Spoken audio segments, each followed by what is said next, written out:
मल्लिका सिंघल, बच्चों की specialist doctor, Delhi के मयूर विहार एरिया में प्रैक्टिस करती हूँ। आज मैं आप लोगों के लिए एक बहुत आवश्यक जानकारी लेकर आई हूँ। मेरे पास कई बार माता पिता यह परेशानी लेकर आते हैं कि बच्चे को रात को बहुत तेज बुखार आ गया था, 103-104 के करीब, और हमें समझ नहीं आया कि हम क्या करें। ऐसे में हमें बच्चे को अस्पताल की इमरजेंसी ले जाना पड़ा। क्या आप हमें कुछ ऐसा बता सकती हैं कि अगर आगे कभी ऐसा हो तो हम बच्चे को डॉक्टर तक पहुंचने के समय तक कुछ आराम दिला सकें? इसके लिए हमारे लिए यह जानना जरूरी है कि आमतौर भी किसी भी इंसान का बॉडी टेम्परेचर दिन में कम और रात के वक्त ज्यादा होता है। इसीलिए जब पहली बार तेज बुखार आता है तो ज्यादातर समय हमें वह रात को ही महसूस होता है। बुखार कम करने के लिए सबसे जरूरी और सबसे सेफ दवाई जो है वो पैरासिटामोल है। मैं सारे पेरेंट्स को बोलती हूँ कि जब भी आप अपने पीडियाट्रिशियन या डॉक्टर को दिखाने जा रहे हैं तो अपने बच्चे के वजन के अनुसार पैरासिटामोल दवाई की डोज जरूर लिखवाएं।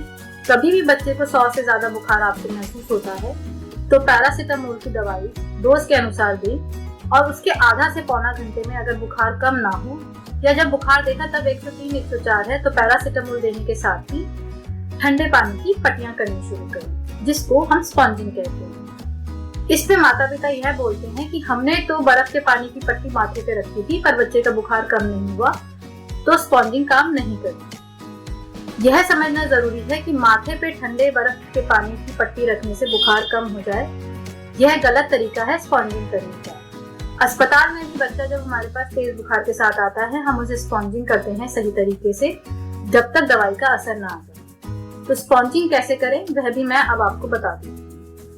स्पॉन्जिंग के लिए बर्फ जैसा ठंडा पानी लेने की जरूरत नहीं है क्योंकि इससे बच्चा डिस्कम्फर्ट में जा सकता है। आप बच्चे के लिए नॉर्मल चलते नल के पानी में टॉवल या सूती कपड़े को गीला करके शरीर का जितना हिस्सा पहुंच सकते हैं उसे पोंछिए, जिसका मतलब माथा, हाथ, पैर, पेट, कमर, टांगे, उतना एरिया पहुंच दीजिए और उस गीले कपड़े को शरीर से उठा दीजिए। जब यह पानी सूखता है तो बच्चे के बॉडी का टेम्परेचर कम होने लगता है। पानी सूख जाए एक बार दोबारा गीला करिए, दोबारा सूख जाए दोबारा गीला करिए।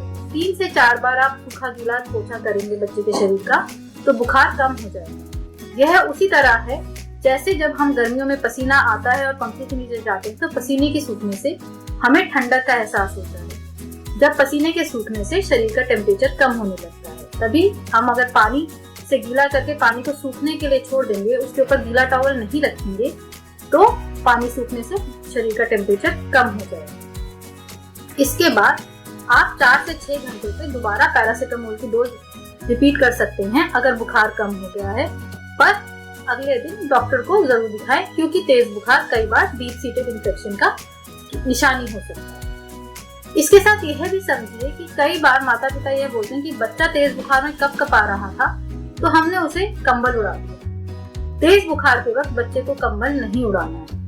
कंबल से बच्चे के शरीर की गर्माई बाहर नहीं जा पाएगी और शरीर में ही रह जाएगी, बुखार कम नहीं हो पाएगा। पंखा चल रहा है तो बंद कर सकते हैं पर कंबल ना उड़ाएं और पानी की पट्टियां जिस तरह से बताई गई हैं वैसे करें। इसके बावजूद भी तेज बुखार रहे तो श्योरली आप अपने आसपास के अस्पताल की इमरजेंसी में जरूर जाइए। इसके बारे में और कोई सूचना अगर आपको चाहिए तो कमेंट बॉक्स में लिखकर जरूर बताइए। धन्यवाद।